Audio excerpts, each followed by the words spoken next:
बिहार के विद्यालयों का सुबह 6 बजे से लेकर 1:30 बजे तक का संचालन छात्रों और शिक्षकों के लिए खतरनाक, तो वहीं अभिभावक है खुश। नमस्कार और आदाब आप तमाम दर्शक बंधुओं को, मैं हूं एसके चौधरी। दोस्तों, बिहार के तमाम विद्यालय दिनांक 16 मई 2024 से सुबह 6 बजे से लेकर 1:30 बजे तक संचालित हुई और इस अवधि में जहां शिक्षकों के लिए बहुत खतरनाक साबित हुआ, वहीं बच्चों के स्वास्थ्य के लिए भी बहुत बुरा दिन साबित हुआ। परंतु इन समय सारणी को लेकर बच्चों के अभिभावक जो अपने बच्चों के स्वास्थ्य पर पड़ने वाले प्रतिकूल प्रभाव पर ध्यान नहीं देते हुए शिक्षकों पर कसे जाने वाले शिकंजे पर काफ़ी खुश नजर आ रहे हैं। आखिर इसके पीछे का राज क्या है? शिक्षकों के लिए कैसे यह समय सारणी खतरनाक है और छात्रों के लिए कैसे खतरनाक है? इससे पहले कि इस पर हम विस्तार पूर्वक चर्चा करें, अगर आपने हमारे इस चैनल सुसत्य वचन को सब्सक्राइब नहीं किए हैं तो कृपया अभी सब्सक्राइब कर लेंगे। दोस्तों, बिंदुओं के क्रम में आइए सबसे पहले हम जानते हैं कि विद्यालयों का संचालन सुबह 6 बजे से लेकर 1:30 बजे अपराह्न तक निर्धारित किया गया है। आखिर ये बच्चों के लिए कैसे खतरनाक है? तो हम आपको बता दें दोस्तों कि 16 मई 2024 को प्रथम दिन का संचालन हुआ।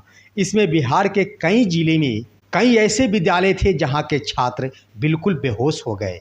उसका कारण ये था कि बच्चे भोजन कर विद्यालय नहीं पहुंच पाए थे और जिन बच्चों ने सुबह में थोड़ा नाश्ता करके भी आया था, वैसे माध्यमिक विद्यालयों के छात्र भूख से कराहते रहे, क्योंकि उन सभी के लिए निर्धारित समय था 12 बजे तक और विशेष कक्षा के लिए 1:30 बजे तक। वैसे छात्रों के लिए यह समय सारणी काफ़ी खतरनाक साबित हुआ। वही दोस्तों, कई ऐसे जिले हैं जैसे दरभंगा, मुजफ्फरपुर, पश्चिमी चंपारण जिला। इन सभी जिलों के कई ऐसे विद्यालयों में छोटे छोटे बच्चों का स्वास्थ्य काफ़ी प्रभावित हुआ। बच्चे विद्यालय में पहुंचते ही गर्मी की वजह से लू के चपेट में आ गए।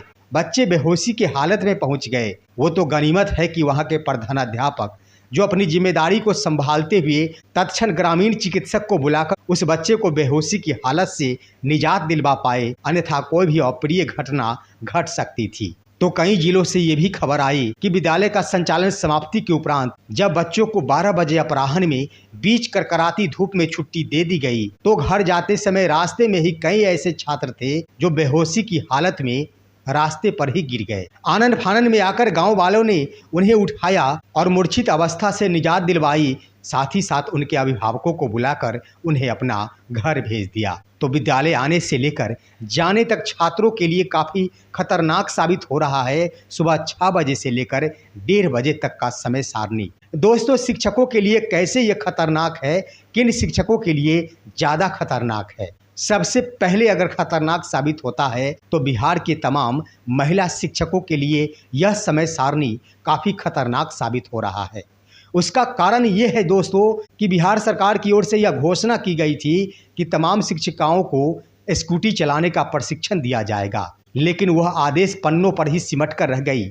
शिक्षिकाओं को स्कूटी चलाने का प्रशिक्षण नहीं दिया गया, जिसका कारण है कि शिक्षिका बस की सवारी के द्वारा ही विद्यालय तक पहुंचने को मजबूर है। इतना ही नहीं दोस्तों, शिक्षिका विद्यालय का समय सारणी पकड़ने के लिए अपना खुद का नाश्ता तैयार नहीं कर पा रही, ना ही बच्चों के लिए नाश्ता तैयार कर पा रही। उन शिक्षिकाओं के बच्चे सोए अवस्था में ही रहते हैं, तभी वो शिक्षिका अपने घर परिवार को छोड़कर विद्यालय के लिए चल पड़ती है। आखिर क्या गुजरता होगा उन बच्चों के ऊपर जिनकी माँ सोए अवस्था में ही अपने बच्चों को छोड़कर नौकरी के लिए निकल चली है। ना तो उनके लिए नाश्ता का प्रबंध है, ना ही उन्हें विद्यालय जाने के लिए तैयारियों की कोई व्यवस्था की गई है।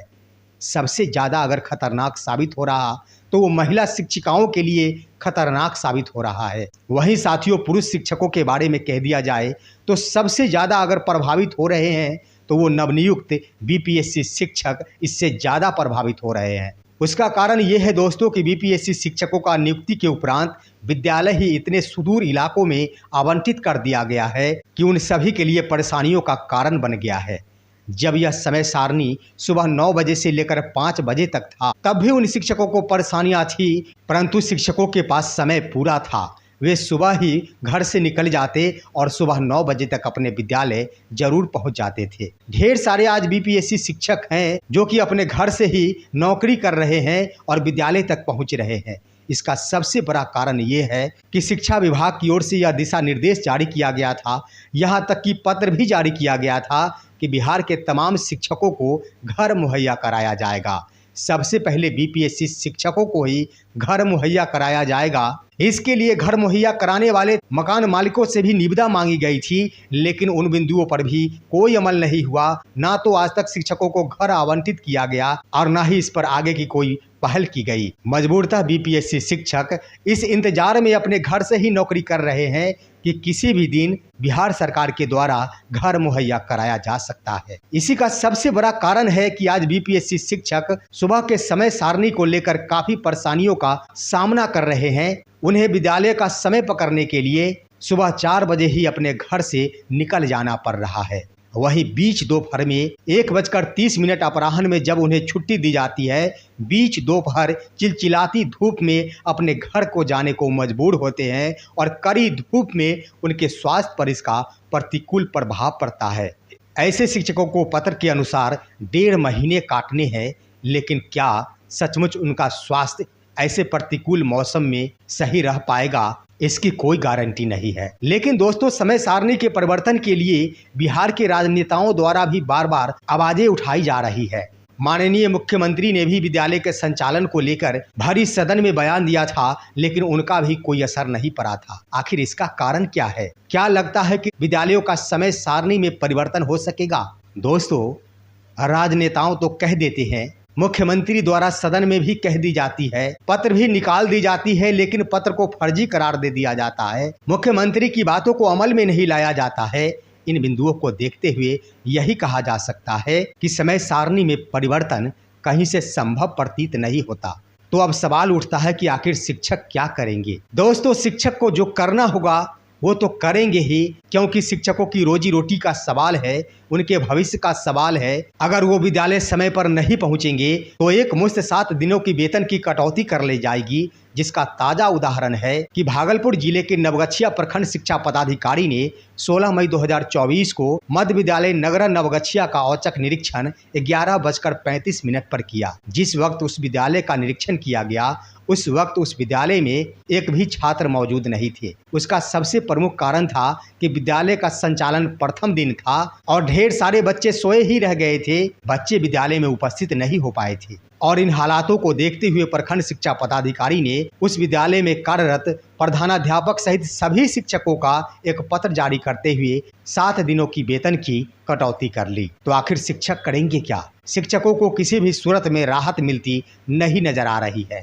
वहीं साथियों, ये भी फरमान जारी किया गया है कि विद्यालयों का समय सारणी चाहे जो कुछ भी हो, लेकिन छात्रों की उपस्थिति 75% अवश्य होनी चाहिए। जिस विद्यालय में छात्रों की उपस्थिति 75% नहीं होंगे, वहां के प्रधानाध्यापक सहित तमाम शिक्षकों के ऊपर कार्रवाई की जाएगी। तो साथियों, बातें यहीं पर स्पष्ट हो रही है कि आखिर छात्रों के अभिभावक इन्हीं बातों से काफी खुश नजर आ रहे हैं, क्योंकि शिक्षकों के वेतन की कटौती हो रही है। उन अभिभावकों के बच्चे अपने पिता के साथ कहीं हनीमून ट्रिप पर गए होते हैं। उन अभिभावकों के बच्चे अपने पिता के साथ किसी रिश्तेदार के यहाँ शादी समारोह में गए होते हैं, लेकिन उसका खामियाजा शिक्षक और प्रधानाध्यापक को भुगतना पड़ता है। अभिभावक ये समझ रहे हैं कि हम अपने बच्चों को अपने साथ रखते हैं, हम अपने बच्चों को विद्यालय न भेजकर अपने साथ लेकर रिश्तेदार के यहाँ जाते हैं, लेकिन कार्रवाई हम पर नहीं, प्रधानाध्यापक और शिक्षकों पर होती है। अभिभावक इन्हीं बातों से काफी खुश नजर आते हैं, क्योंकि उनके वेतन की भी कटौती होती है। अभिभावक इन बातों से भी काफी खुश नजर आते हैं कि उनके बच्चे 8 बजे तक विद्यालय पहुंचते हैं और वेतन की कटौती शिक्षकों की होती है।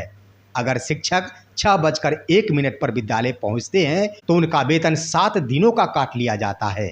लेकिन दोस्तों, इन तमाम बिंदुओं पर ध्यान देने के बाद आखिर शिक्षक करेंगे क्या? दोस्तों, मैंने कहा है कि शिक्षक सिर्फ व सिर्फ पत्र का ही अनुपालन कर ले तो उनके समस्याओं का समाधान हो जाएगा। बच्चों के वो अभिभावक जो शिक्षकों पर होने वाले कार्रवाई पर खुशियां मनाते हैं, उनके लिए भी पत्र जारी हो चुका है कि अगर कोई छात्र 3 दिनों तक विद्यालय नहीं आता है तो विद्यालय के अध्यापक उस अभिभावक से संपर्क स्थापित करेंगे। उसके बाद भी छात्र लगातार 7 दिनों तक विद्यालय नहीं आता है तो शिक्षक उस छात्र के अभिभावक को एक नोटिस करेंगे। उसके बाद भी छात्र अगर 15 दिनों तक विद्यालय नहीं पहुंच पाता है, उसके बाद उस छात्र का नाम काट दिया जाएगा।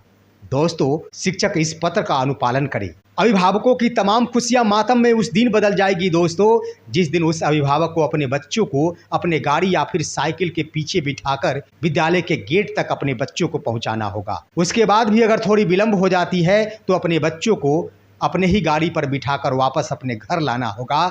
उस दिन उस अभिभावक की तमाम खुशियां मातम में बदल जाएगी, क्योंकि विलंब होने का दंड उस अभिभावक को जिस दिन भोगना पड़ेगा, बच्चे नहीं आने का दंड उस अभिभावक को जिस दिन भोगना पड़ेगा, उनकी खुशियां समाप्त होगी। लेकिन दोस्तों, इसके लिए शिक्षकों को आपसी सामंजस्य स्थापित करते हुए दृढ़ निश्चय करना होगा कि हमें ACS के फरमानों का पुरजोर जवाब देना है। दोस्तों, वीडियो के अंत में हम यह कहना चाहेंगे कि जो भी पत्र जारी होता है ACS के पाठक की ओर से, उसका कोई भी समाधान नहीं हो पाता, क्योंकि उनके ऊपर किसी की भी नहीं चलती है। शिक्षकों की समस्याओं का समाधान उसी दिन होगा जिस दिन शिक्षक चाहेंगे, और शिक्षक धीरे धीरे ही सही उनके ऊपर जो जिम्मेदारियां सौंपी गई है, उस जिम्मेदारियों को अभिभावकों के ऊपर भी सौंपे। शिक्षकों के समस्याओं का निदान धीरे धीरे समाप्त होते चले जाएंगे। दोस्तों, ये थे आज के अहम विचार। आप सभी हमारे इस वीडियो को लाइक कीजिए, क्योंकि जो भी कहता हूँ सत्य कहता हूँ, इसलिए सच्चाई का साथ दीजिए और सच के इस सफर में हमारा समर्थन कीजिए।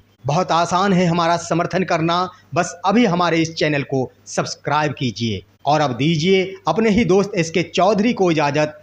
जय हिंद, जय भारत।